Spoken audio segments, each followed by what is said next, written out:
इस आदमी ने $30 मिलियन खर्च कर डाले, हजारों बंदूकें और बुलेट प्रूफ जैकेट्स खरीद ली, फिर 8 मिलियन और उड़ाए, लाखों बॉक्स स्टीम्ड बन और सॉसेज से गोदाम भर डाला। लेकिन जैसे ही उसने सारा सामान गोदाम में रखा, उसे दिखा कि नए नए ढेरे लगने वाले बॉक्स एक एक करके गायब हो रहे हैं। उसे ये नहीं पता था कि ठीक उसी जगह 2000 साल पहले एक और साम्राज्य हुआ करता था। उसी वक्त उस साम्राज्य की महारानी स्वर्ग की ओर प्रार्थना कर रही थी, अपने सूखे और पीड़ित राज्य के लिए किसी चमत्कार की भीख मांग रही थी। और अगले ही पल उस आदमी का सारा सामान बन एक अगरबत्ती की धुनी के जरिए महारानी के सामने प्रकट हो गया। महारानी चकित रह गईं और खुशी से झूम उठी। तुरंत हुक्म दिया कि सारा खाना जनता तक पहुंचा दिया जाए।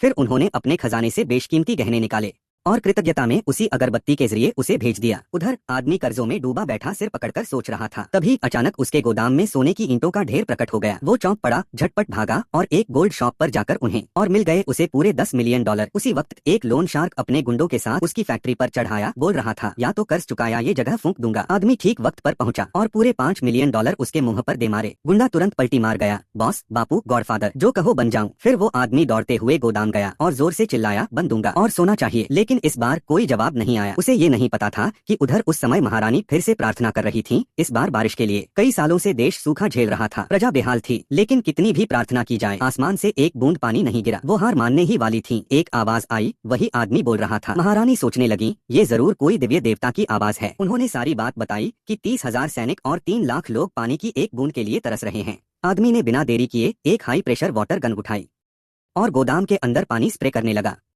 उधर अगरबत्ती से निकलने लगी साफ, ठंडी और अनंत जलधारा। महारानी ने तुरंत आदेश दिया, पानी सीधे सैनिकों के कैंप तक पहुंचा। हर जवान को बचाया गया।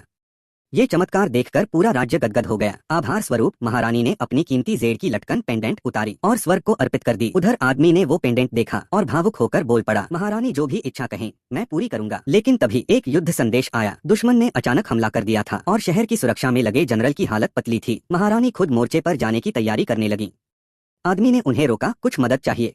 महारानी ने स्वीकार किया, सैनिक बहादुर हैं, पर उनके पास हथियार और कवच नहीं है। आदमी ने चारों तरफ देखा, कुछ स्टील पाइप उठाए और गोदाम से भेज दिए। उधर लोग हैरान रह गए। ये धातु बिल्कुल वैसी थी जैसे कभी उनके पूर्वजों ने डायमंड स्टील बनाई थी। लेकिन तभी एक मंत्री सामने आ गया।